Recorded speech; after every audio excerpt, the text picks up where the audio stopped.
My name is Lily Harper, and the night my daughter got married was supposed to be one of the happiest nights of my life.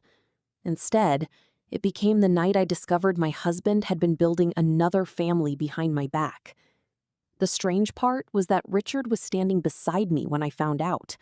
He was smiling, holding my hand, telling everyone how proud he was of our daughter. And I was smiling too.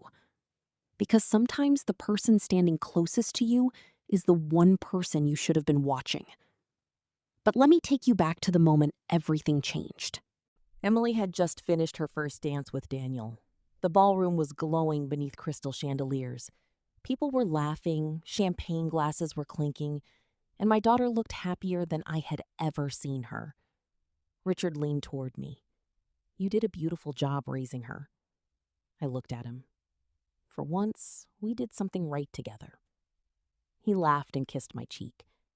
27 years of marriage. 27 years of memories. At least, that's what I believed. Then Richard's phone buzzed. He glanced at it, frowned, and walked toward the hallway. A few minutes later, a man approached me. "Mrs. Harper?" I turned. It was Daniel Brooks, Richard's attorney. He looked uncomfortable. "Could I speak with you privately?" My stomach tightened. "Is something wrong?" He glanced toward the hallway. Yes. That single word changed the temperature of the room for me. I followed him into a small sitting room. Daniel closed the door. Then he placed a folder on the table. "I need you to see this before your husband signs anything else." I stared at him. "Signs what?" He opened the folder. "The lake house." I frowned. "What about it?" "Richard is transferring it." "To whom?" Daniel looked at me. "Claire Morgan." I didn't recognize the name. Then he said something that made the room seem suddenly very small. "She's the woman your husband has been supporting for several years." I stared at him. "No." "I'm sorry, Lily." "No! Richard doesn't have another woman." Daniel didn't argue. He simply turned the first page around. There was Richard's signature. Underneath it was a proposed transfer of the lake house to Claire. My fingers went cold. "That isn't possible." Daniel quietly said, "There's more." He showed me financial documents, a second mortgage, payments to a private school, recurring transfers, household expenses.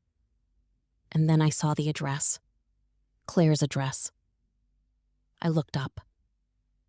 "Does she have children?" Daniel hesitated. "Yes." "How many?" "One." I felt my throat tighten. "Richard's?"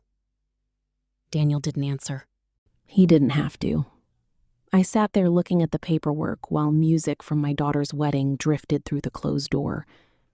Then I saw one line that hurt more than the others. Richard had referred to Claire as his wife on a financial document. His wife. I pressed my fingers against my wedding ring. 27 years. And he had created another life while I was still cooking his dinner, paying our bills, and sleeping beside him. I wanted to walk back into that ballroom and expose him. I wanted to ask him how many times he'd looked into my eyes and lied. Instead, I closed the folder. "Does Richard know you showed me this?" "No." "Then don't tell him." Daniel looked surprised. "What are you going to do?" I stood. "Find out how much of my life he's already given away." I walked back into the ballroom.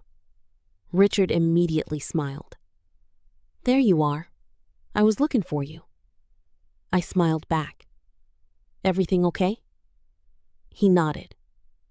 "Perfect." I lifted my glass. "Good." And that was the first time I lied to my husband. Not to protect him, to protect myself. Over the next week, Richard behaved exactly as he always had. That almost made it worse. He kissed me before leaving for work, He complained about traffic. He asked what we should have for dinner. He even told me the wedding had reminded him how lucky he was. I listened, and I watched. The first thing I discovered was the second mortgage. The second was the school tuition. The third was a monthly payment to a medical clinic near Claire's neighborhood. Then I found hotel charges from weekends Richard had supposedly spent visiting business clients. Every discovery answered one question and created another. How long? How often? And most importantly, what else had he signed? I met with my own attorney. She reviewed everything Daniel had given me. Then she looked at me and said, "Lily, don't confront him yet." "Why?" "Because right now, he thinks you're unaware." She paused. "That is your advantage." I understood. Richard believed I was still the trusting wife he'd married. So, I let him believe it. A few days later, he told me he needed to make another business trip. I smiled. "Drive safely." He kissed my forehead. "I will." But this time, I waited 20 minutes after he left. Then, I followed him. I kept my distance. He drove past the office district, then past the highway, then into a neighborhood I'd never seen him visit. He parked outside a beautiful 2-story house. A woman came running toward him. Claire. I watched her kiss him. Then a little boy ran out the front door. "Dad!" Richard opened his arms. The boy jumped into them. For a moment, I couldn't breathe. I had suspected. Now I knew. Richard wasn't maintaining an affair. He had built a family, a second family. And somehow, that wasn't even the worst part. Claire walked over and touched his arm. "Did you bring the paperwork?" Richard nodded. "It's almost finished." "What about the lake house?" He smiled. "Once everything clears, it's yours." Claire kissed him.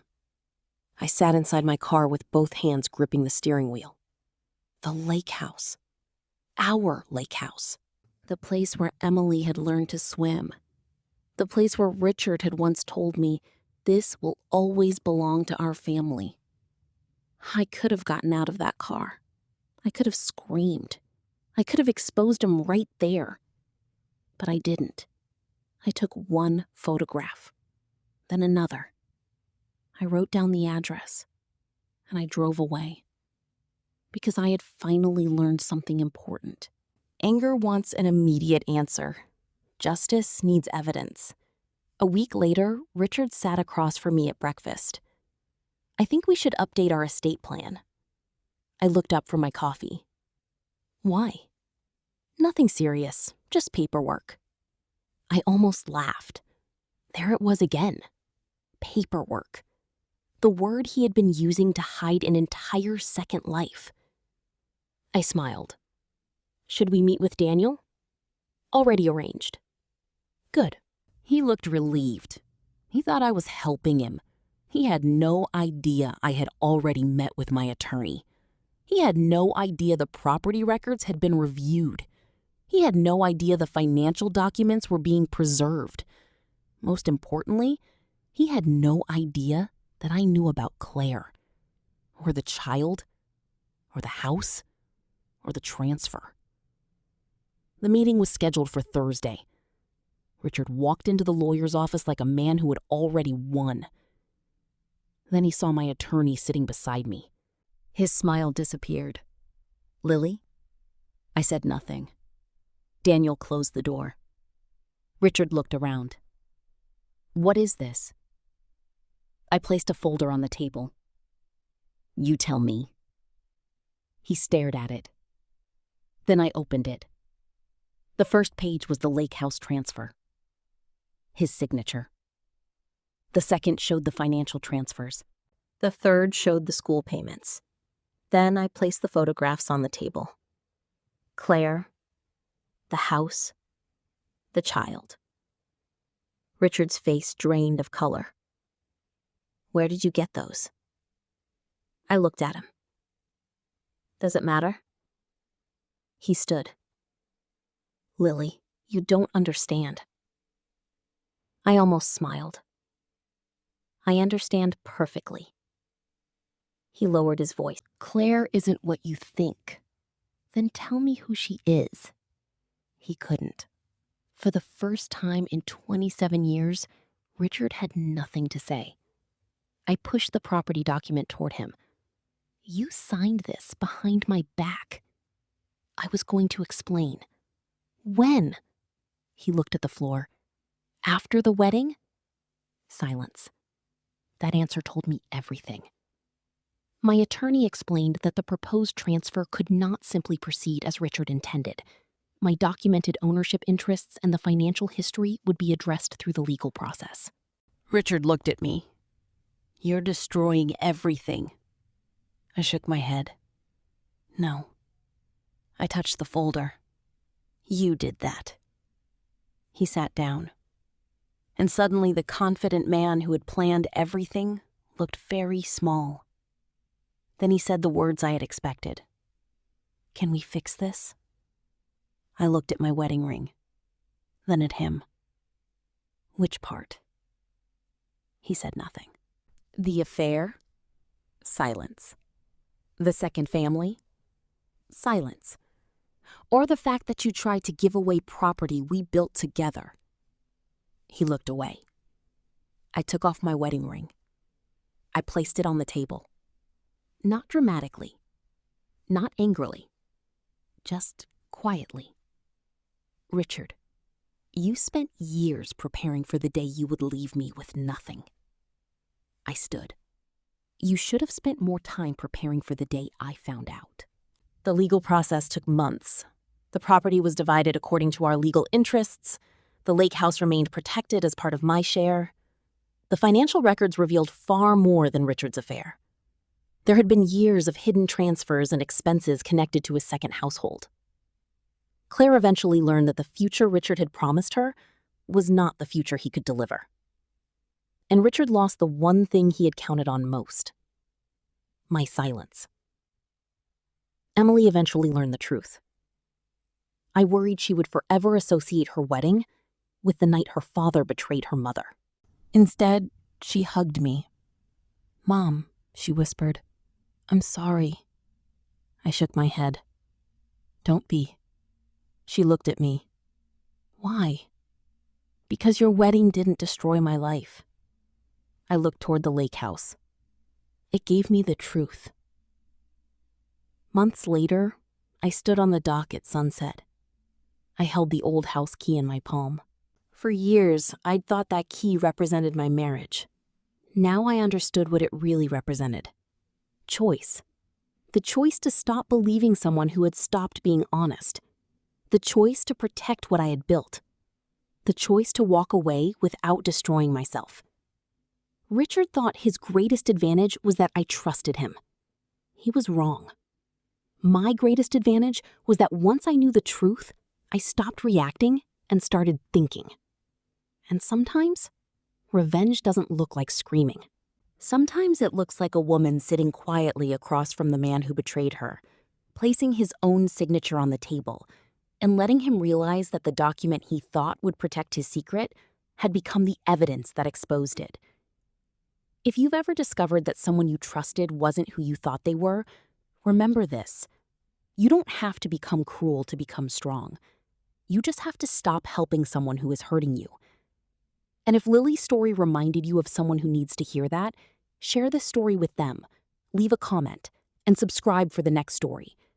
Because sometimes the person who thinks they've won has no idea the truth has already changed the game.